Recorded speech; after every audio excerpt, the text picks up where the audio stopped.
What is up, ladies and gentlemen, and welcome to Guns, Nerds, and Steel. Today we're going to review and summarize the 2-hour live stream that aired on September 15th. This dev stream focused on points of interest and the new shapes menu, and man, there are a lot of exciting things to go over. I've pulled out what I find to be the most interesting and relevant content, so I hope that you enjoy. If you missed the first dev livestream recap, click the card here and check it out later. Today we'll start off by looking at the new shapes menu, then we'll have a look at the new POIs that were showcased, and then we'll look at some of the sneaky peeks of things that I observed along the way.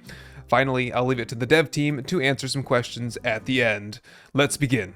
Hey everybody, so we are back with the Alpha 20. This is the second dev stream.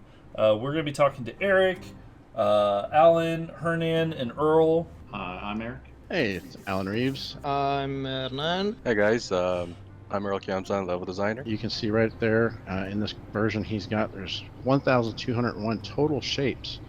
Yes, that's right, my friends. 1,201 shapes, and reportedly, they talk later on about more being made all the time, and what they're actually doing is taking the new shapes that are developed, and they're going back into old POIs or POIs that they're still working on, and kind of retrofitting these new shapes back into these older POIs, just to kind of consistently keep them modernized. So you can see here, this is a gallery of all the new shapes. Well, it's all the old shapes. All the shapes that are available right here in this course. And apparently, you'll be able to go into this world with your own game and sort of shop around and see what shapes you like, test out the painting because all the surfaces are paintable and they have certain features and characteristics that allow you to paint certain designs. And we'll see some examples of that a little bit later on in the video. They've also said that most of these blocks will have the same amount of hit points. So for example, like a concrete block will have 5,000 hit points. However, there are some blocks here, I don't know, like stair blocks or railing blocks or flagpole blocks. I don't really know the specifics, but some of these will not have as many hit points. There are all kinds of trim pieces as well, so you can decorate to your heart's content. Now I'll leave it to Eric to describe the shapes menu and how it's all organized. So as you can see here, we've revamped the creative menu, organized everything into different categories there on the left-hand side. You've got the different shape menu icons up at the top there. You got the different categories of wood and brick and so on and so forth. Then you get the props mostly for level design. Then you got the user props and then the user items. Try to organize these into subcategories as well. So you got like construction, destruction, electrical. You've even got, residential, commercial, and industrial, doors and windows, things like that. Pretty much just shift click on any of those and it's instantly a wood block that's in your backpack. So we have, wood, cobble, corrugated metal, concrete, steel, cloth, and then we still have in the last category there, we have the brick and the awning pieces. So it's not very intuitive because it's so much different than how the shapes menu works right now. But when you're in creative mode and you're just building at will, you're going to select a block based on what material you want to build it out of, and then you're going to select the shape. And the shapes menu should not differ from any building material. So you can select iron or concrete, steel, whatever you want, and the same shape will apply. So when you have what they call a variable block, which we would know as just like a simple wood frame or a simple rebar frame, and you hold R and you go into the shapes menu, this is the new shapes menu that you're going to see during play. In my personal opinion, this is far superior than the current shapes menu that we're working with because you can just see much more clearly the shape that you're working with. And I'm just going to pull up the old shapes menu with this shapes menu and just compare and contrast, number one, the total number of shapes that are available, and number two, just the general appearance and how much clearer the Alpha 20 version of the shapes menu is going to be. The frame shapes are a little different than the frames that you're used to. They're no longer a see-through like 2x4 style frame. They're more of a box style frame, and those will then be placed. You can kind of lay out your base, you can pick them up, put them back down, change the shape of them if you want. and then you can finally upgrade them to wood, cobble, and so on. One thing that really stood out to me here is that when you move a block from one block to another, one space to another, it's a much more smooth transition, and it's not janky like it used to be. And it's just like such an aesthetic upgrade. I'm really looking forward to this. All right, that concludes the new shapes menu overview. Now they're going to basically load up a whole bunch of POIs for us to have a quick sneak peek at. I'm going to leave the interior parts out for the most part because it's very time consuming. They did some pretty long playthroughs here. I do want to point out that some of these are brand new, entirely new POIs that have been made from scratch. Others are upgrades to old POIs that perhaps were created in Alpha 15, Alpha 18, and have had just a detail pass over the top of them. And many of them have been completely reinvented, and we'll see some of those later. One thing that is discussed at length here is how these are basically modular. So in the first DevStream recap video, we talked about the new city template tiles.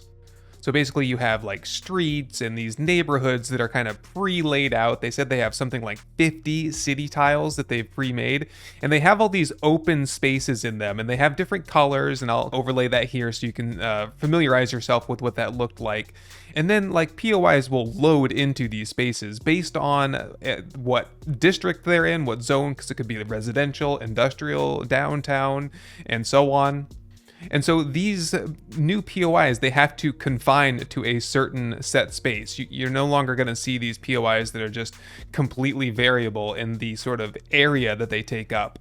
So for example, there might be a 50 by 50 meter zone, and so there will be a select list of POIs that can fit into a 50 by 50 meter zone. And then when the game is generating the map, it'll just generate, a random POI that's from this district that's appropriate for this zone and that fits into that size, and then plop, it'll just be set down. Now, in the past, they've also talked about limiting what POIs can be next to each other, so you don't, for example, see like one Dashong tower next to another Dashong tower next to a Crack-a-Book tower, because that could be really hard on older rigs or weaker computers to kind of handle that sort of complexity in a sort of confined area. Another cool thing that you'll see in here is that they've upgraded the post office, because that definitely needed an upgrade. So it looks like we have this new sign for the post office, and it'll be its own new chain. There are several sort of adult themed POIs. You'll see like racies, and there's another one called Big Butts later on. On a lot of these POIs, you can see the new blocks in action, and that's what's making them look so realistic and immersive looking. It's also allowing them to paint them in a way that kind of looks more modern, more realistic. You'll also see showcased a lot of the new rubble. Not entirely sure if this rubble is kind of pre-made, or if you just took a rocket launcher and blew this building up, if it would generate all of that rubble again, and it would just be like realistic rubble instead of the sort of diamond shaped rubble that we typically see in the game right now. So that remains to be seen. They do talk a lot about remnant POIs, which are not questable POIs. In other words, they're kind of like run down. It's not the dungeon style POI. There's not a lot of great loot, but there is some stuff to be found in them. They also talk about trying to make them sort of viable options to retrofit it to kind of create a base out of it. So in other words, the structural stability will kind of be there for you. And then here we see a couple of POIs that may look familiar to you. These are retrofitted POIs right here. I brought it up to date. Some people may recognize the building shape, which is also an older POI that has now gotten a little bit of polish on it. And then they just sort of run really quickly through a bunch of the new farms. And man, you can see the crops. It's crazy. There's just going to be plenty of food for you to find there. So they have said in the past that these farm-style POIs will be in the rural template. So we've seen these sort of downtown templates, but there are also rural area templates, and those will be sort of on the outskirts of the city, and those will consist of residential buildings and farms and things like that. This last part here, don't get too overwhelmed by this. This is some sort of an early test build that they did in sort of seeing what it would feel like to put a whole bunch of buildings real close and making like a tightly packed city. This is definitely one of their goals for Alpha 20 and beyond, is to make really dense urban downtown districts. Now, these are not all playable POIs. Not all of these are even real POIs. Some of them have been fitted and created into a real POI, and you'll find them in the game. And others are just shells. They talked about the process of making POIs and how they start off building the walls and the floors and the stairs and stuff like that. And then they'll go in later on and they'll sort of add furniture and they talked about making combat zones, which is just an area of the POI that's sort of designed for you to fight a few zombies at once, and then you move on to exploring and looting, and then you'll enter another area and start fighting again. So basically, this is just sort of like an outline of what their vision is for cities in the future. And one of the developers talks about the frame rate issue, because a lot of people that I've been talking to are worried that all of these improvements to the game, all these new textures and models and graphic upgrades and these city zones and districts are just going to bog down older computers. Now, they have said that they've done some optimization, and hopefully this is going to run relatively well. One of the developers commented that he has basically a medium level computer, and that's kind of subjective. I don't know what that means. But anyway, he said that he gets relatively good FPS, even in the most GPU intensive areas like downtown districts. There's something we don't want you to see, and if it pops up, then I have to kill it with fire. Yes, that's right. Time for some of the sneaky things that wound up in this video. Unfortunately, there were no big reveals, but I did capture a couple things that I just wanted to point out that I thought looked cool. Here's a look at the new cop in action. We don't get to see his face, unfortunately. And here are some of the new tiles that can be painted on, and so you can see like a handicap parking spot. These are special blocks that can just be painted in a certain way. Oh, quick peek at the generator here. This is going to be the Restore Power Quest generator. You can see it's the Mo Power Electronics brand. Pretty cool. Got some curbs here just for the ends of the parking spots. Again, just adding to the realism and the immersion. Whoop, quick peek at the spider. Oops, he didn't. Lathan didn't want us to see that, so he quickly eliminated him with the dev pistol. We didn't get a great look, but it's better than nothing. Get a couple peeks here and there at the new Mo Power Electronics van, which is just the ambulance that's been retextured. This is a new spike trap. It may just be the original spike trap from ages ago, from like early, like pre-alpha 19. There's a new menu here for the restaurant. Quick peek at the new refrigerators and microwave textures. New spiral staircase, and they said this will be craftable.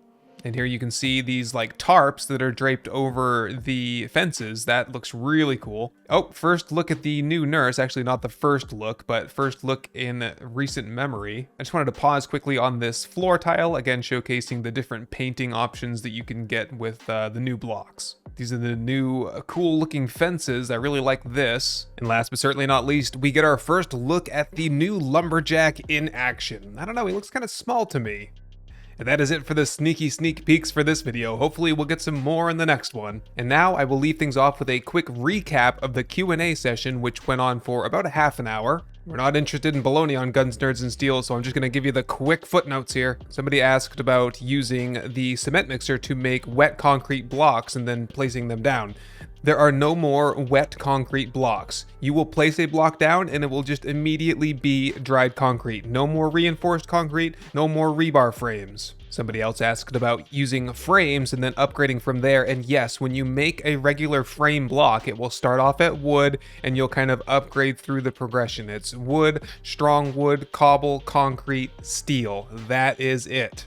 Alternatively, later on, you can then just create brick or concrete and not have to go through the upgrade process. But just to reiterate, you will be able to choose from all 1,201 shapes available in the game, in all material types. Somebody asked about focusing on new houses in Alpha 20, and they said basically no. There will be a few new houses, but for the most part, they focused on city stuff and industrial stuff. Somebody asked about corner bars, and yes, corner bars will be a thing. That is when you take a bar and you place it diagonally, it will now be able to extend from the horizontally and vertically placed bars without any awkward gaps in between. There are quite a number of different trap setups that you can do now. So I'm really interested to see what the community will do with their own custom POIs. No idea what that meant. New trap types. I'm not sure if they meant new trap types or new different types of configurations you can do. Remains to be seen. No additional context was given. Somebody asked about upgrades to the original 4 skyscrapers like, Crackbook Tower, Higashi Tower, Shonk Tower, etc. And they said yes, there will be a sort of detail passed on those structures. Somebody asked about a train station POI, and they said yes, you'll have to go look for it. Any chance for upgrades to the trader buildings? Basically, yes, they said. Are materials HP rebalanced? Yes. They've been buffed pretty much across the board, they said, because you'll no longer have the reinforced concrete and the blocks will no longer degrade. So for example, like today, if you were playing your game and you had a steel block and it was destroyed, it would then revert down to reinforced concrete. That is no longer the case. When a steel block is destroyed, it is gone for good. And so therefore, they've buffed the amount of hit points a steel block will have.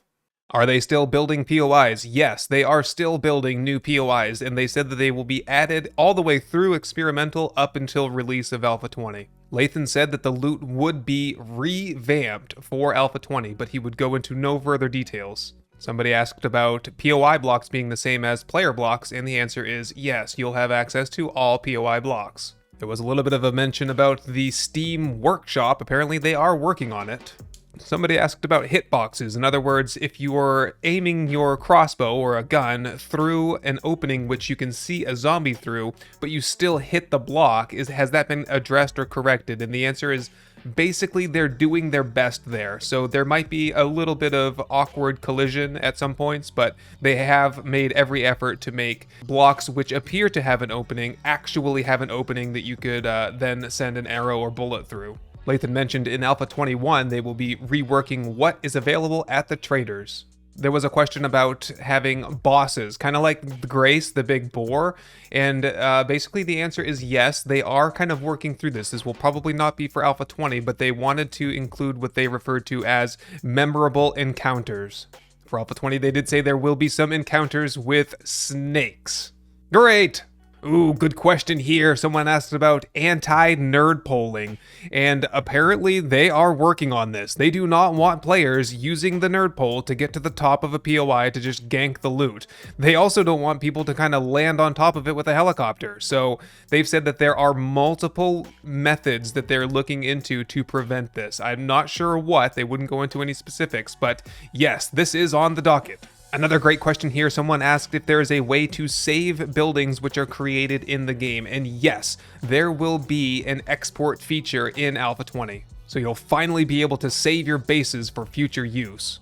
There was quite a bit of discussion about animals, and apparently there won't be any new animals, at least that they would divulge. However, they did say that they updated the bear den. Someone asked how many new POIs, and they kind of molded around a little bit, but they landed at something like 140. Someone asked if there were old POIs that have been removed, and long story short, yes. Some of the old POIs that just would contrast really poorly against some of the new POIs have been sort of removed from the rotation. They're not entirely removed from the game. You'll probably still see them in like a random gen scenario and maybe in the prefab editor, but for the most part, you're not going to see them like in the cities or anything like that. Their plan is to sort of update them as they go along and sort of reintroduce them into the game at a later date. They refer to this as being untagged. There was another question, and this is important for all of you modders and POI creators out there. How will an Alpha 19 POI be affected by the upgrade of the blocks in Alpha 20? And they said that a converter will be provided, as it has been in past alphas. And that concludes the Week 2 Alpha 20 livestream summary. I hope you found this information useful. Be sure to tune in next week for another recap video, and I'll leave it to Eric to play us out. My name is Richard. Oof.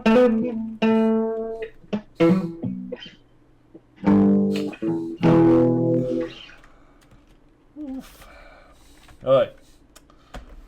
Bye, everybody. Bye. See ya. Goodbye. While you're waiting for the next video, check out the links in the description for more content, ways to support the channel, and ways to become a part of the GNS community. If I don't catch you on the Discord or on the GNS multiplayer server, maybe I'll talk to you in the comments down below. My name is Temriki, and I hope that I've earned your subscription today. Thank you for watching, and goodbye.